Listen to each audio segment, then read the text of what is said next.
Nous sommes en 1945. La Seconde Guerre mondiale s'est achevée en Europe avec la reddition dans ces conditions d'Allemagne nazie, mais elle se poursuit encore dans le Pacifique entre les États-Unis et le Japon. Les Américains ont reconquis pratiquement les îles du Pacifique et ils sont sur le point de donner l'assaut au Japon lui-même.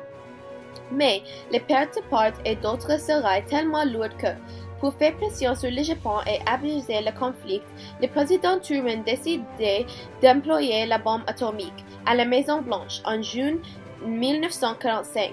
Le président fait le point de la situation. Bonjour. Bonjour. Nous avons gagné le bataille d'Okinawa. Oui, Monsieur le Président, nous l'avons gagné.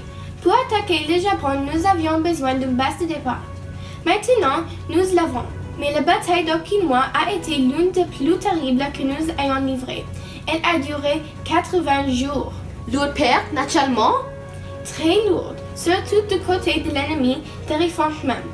Plus de 100 000 morts et 10 000 prisonniers. Pas un nom à réchapper. À la fin, ils s'étaient réfugiés au bout de l'île, dans une région rocheuse avec des cavernes naturelles. Nous avons dû les griller à lance-flammes. C'est horrible! Oui, c'est horrible. Les soldats japonais ont été, je n'ose pas dire, d'un courage, mais d'un entêtement. Mais si, disons-le, d'un courage qui va jusqu'à la folie. Pour attaquer Okinawa, le général MacArthur avait dû réunir une force de 450 000 hommes. 450 000 contre 110 000, 4 contre 1? Oui, c'est à peu près ça. Quand on assiège une place, il faut y mettre les moyens. 450 000 hommes et 1200 navires pour les transporter et les protéger. Et combien de bateaux coulaient? 34 à cause des kamikazes principalement.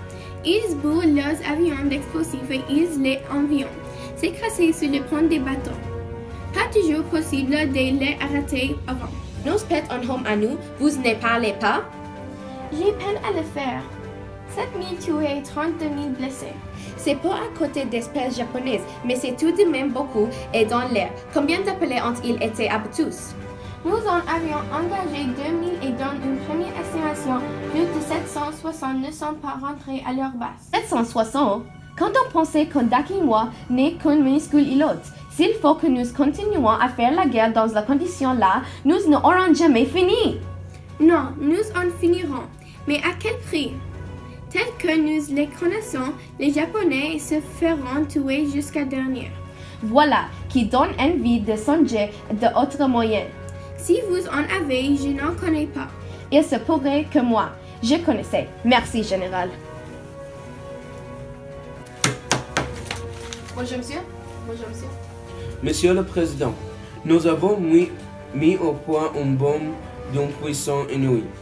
Appelons-la pour simplifier la bombe atomique, mais si vous voulez mon opinion, elle est tellement puissante que l'on est inutilisable. Qui voulez-vous dire, Frank, inutilisable? Je ne suis pas de votre avis. Elle est parfaitement utilisable. Non, mon cher Oppenheimer. Inutilisable pour des raisons techniques d'abord, car nous ne savons pas où s'arrêtera l'effet de la dite bombe. Qu'elle permette, elle couvrira, mais surtout pour des raisons morales, parce qu'elle ferait aveuglément d'innombrables victimes.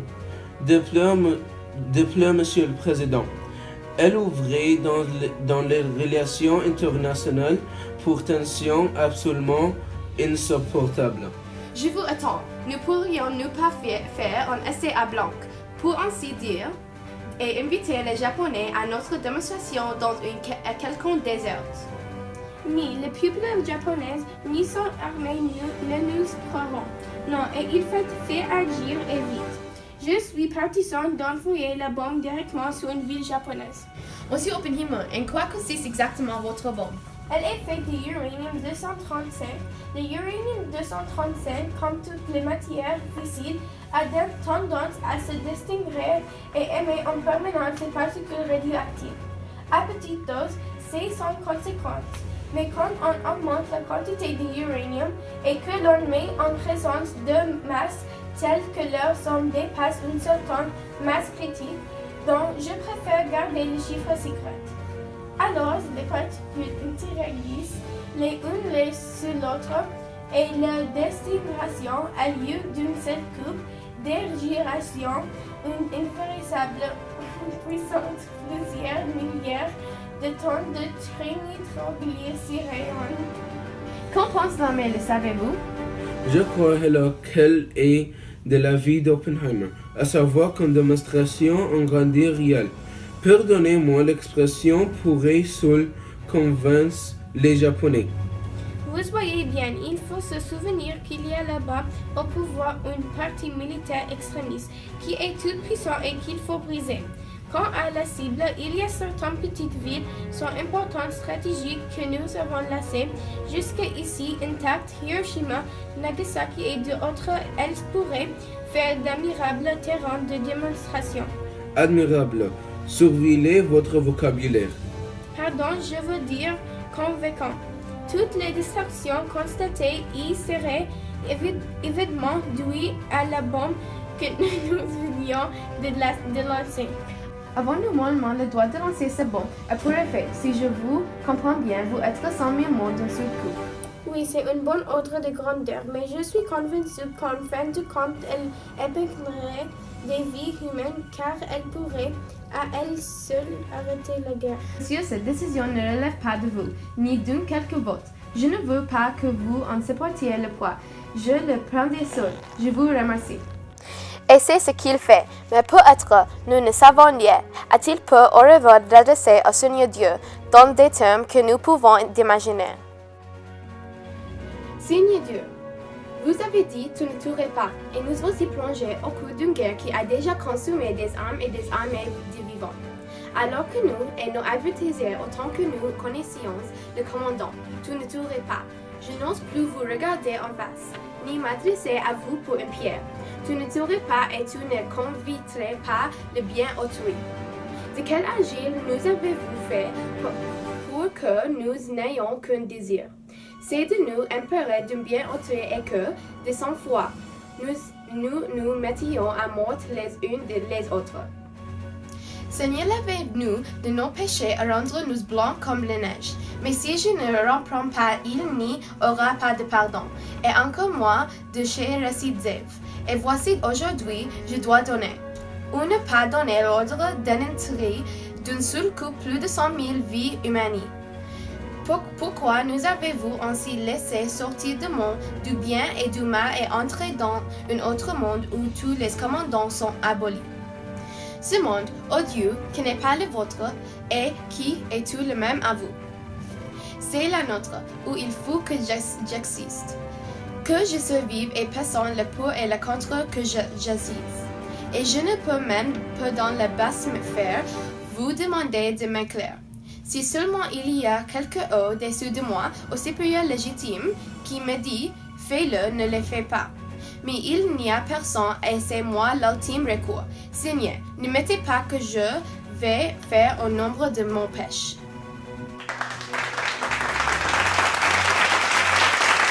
Le lancement de la bombe atomique a été décidé. Monsieur, je suis le colonel Tibet. Je vous rappelle que nous sommes sur la base militaire américaine de l'île de Timin le 5 août 1945. Je suis chargé de conduire avec vous une mission très spéciale. Je vais vous donner les informations et les instructions qui nous permettront d'en venir à bout. Il s'agit de lancer sur Japon une bombe d'une puissance inouïe que décidera probablement de la fin de la guerre. L'expédition que nous allons mener sera composée de 4 superforces. La bombe a été chargée dans celle que je pilotais. Après environ 6 heures de route, elles sont lancées au-dessus de l'une des 3 villes suivantes, Hiroshima, Kokura, Nagasaki, et en fondation de météorologie La bombe sera réglée pour éclater à une altitude d'environ 5000 mètres de façon à couvrir la plus grande surface possible. Sitôt la bombe lancée, nous irons à 900 degrés pour nous éloigner le plus vite possible du lieu de l'explosion et échapper à l'onde de j'allais oublier. L'explosion sera accompagnée d'un éclair très violent.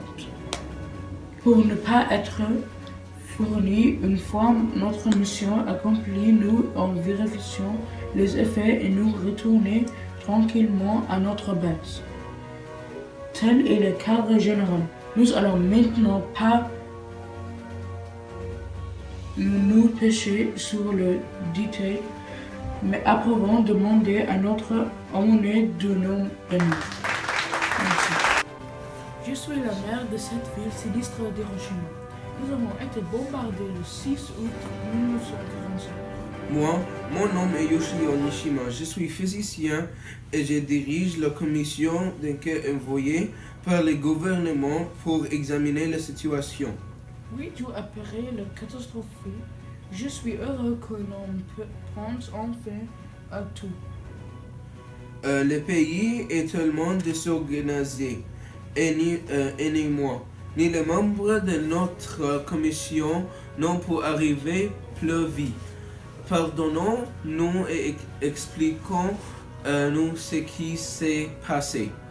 C'était dans les environs de 8 heures du matin. La route était couverte de gens qui se rendaient à leur travail. Ils n'étaient pas dans les abris.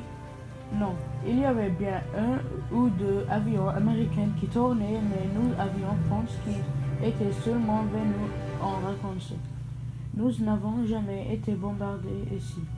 Moi, j'avais été dormi à la campagne. C'était la concierge. J'allais donc tranquillement à mon bureau lorsque soudain, j'ai perçu un éclair très grand. Comme j'étais à l'abri du mur, je n'ai pas été personnellement touché, mais tous ceux qui l'ont vu directement ont perdu la vue. Et immédiatement après, j'ai entendu une formidable explosion. À quelle distance étiez-vous du centre de la ville? 4 km environ. Et alors? Et alors, je me suis retrouvé par terre, mais sans troupe de mal. Sans quoi je ne serai pas ici à vous raconter tout ça. Mais dans le centre le plus proche de l'explosion, ont été carbonisés sans avoir même le temps de s'en apercevoir, et pour les autres. Le soufflet de la bombe a dévasté d'une seule coupe la moitié de la ville sur un rayon de 3 ou 4 km. Immédiatement après l'explosion, on a entendu un craquement sourd qui se prolonge comme un roulement de tambour. Le bruit des bâtiments qui s'écroulaient? Oui, le un après l'autre. C'était très fort. Et puis de tout ce chaos, il s'est dégagé une poussière épaisse et un immense champignon s'élève au-dessus de la ville. En même temps, une sorte de nuit s'est abattue sur nous. Nous étions pris comme dans un nuage obscur.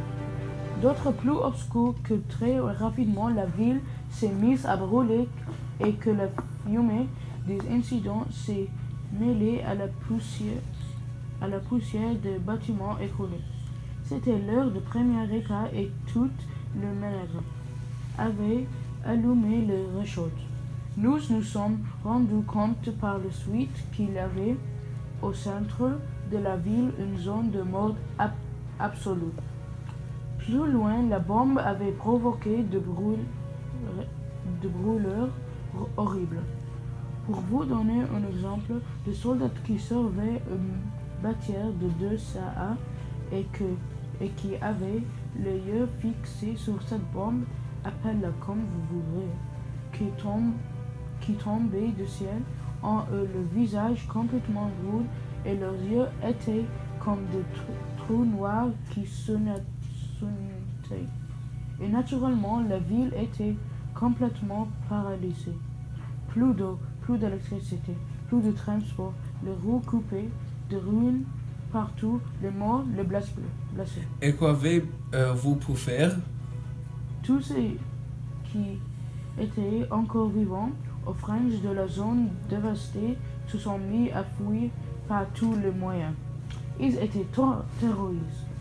Cependant que si de la périphérie se précipitent vers le centre pour porter secours aux blessés.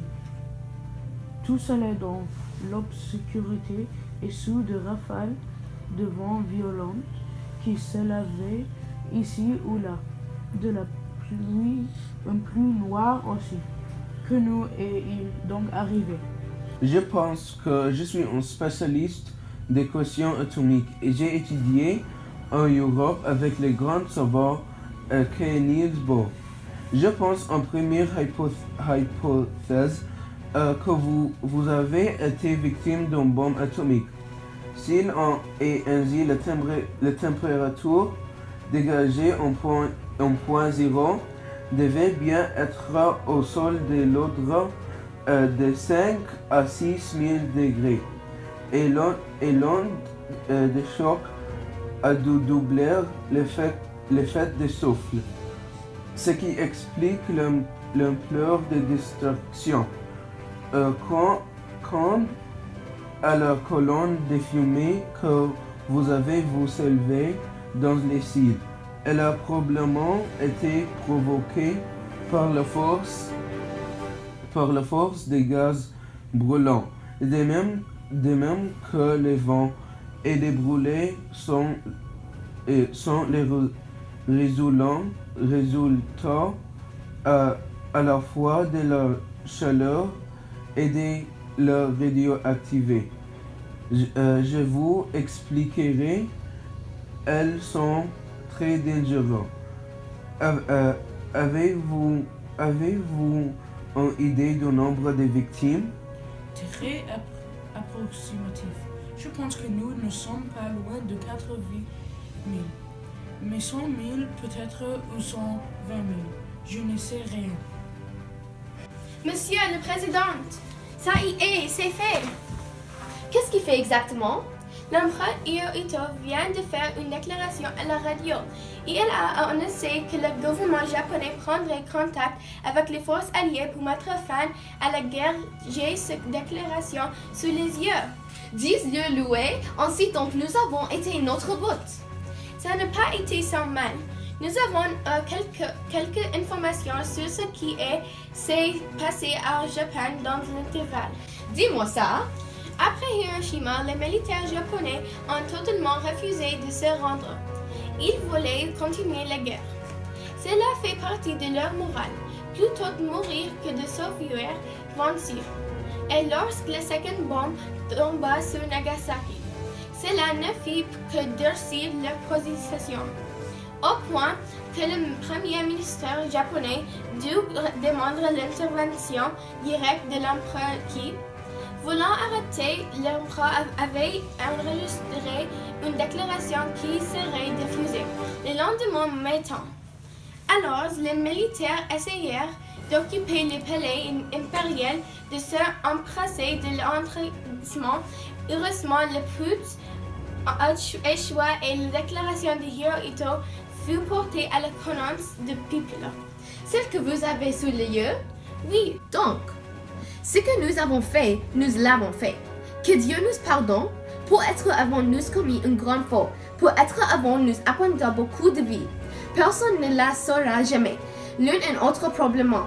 Peut-être aussi le Japon serait-il éradiqué de lui-même dans ce que nous ayons à l'air la petite droite. Notre faute alors ne serait pas que plus grande, ou alors nous aurions fourni à l'impression qu'on peut sortir. Un argument opposé à ces militaires pour arrêter les combats. On se justifie comme un peu. Cependant, je refuserai. Toujours, de dire que nous avons fait cela pour impressionner la Russe. Mais puisson que nous offre cette paix que nous avons tant attendue, nous n'allons pas le refuser. Mettez-moi en contact avec le général MacArthur. Nous ne préparons notre réponse et terminer la guerre. Oui?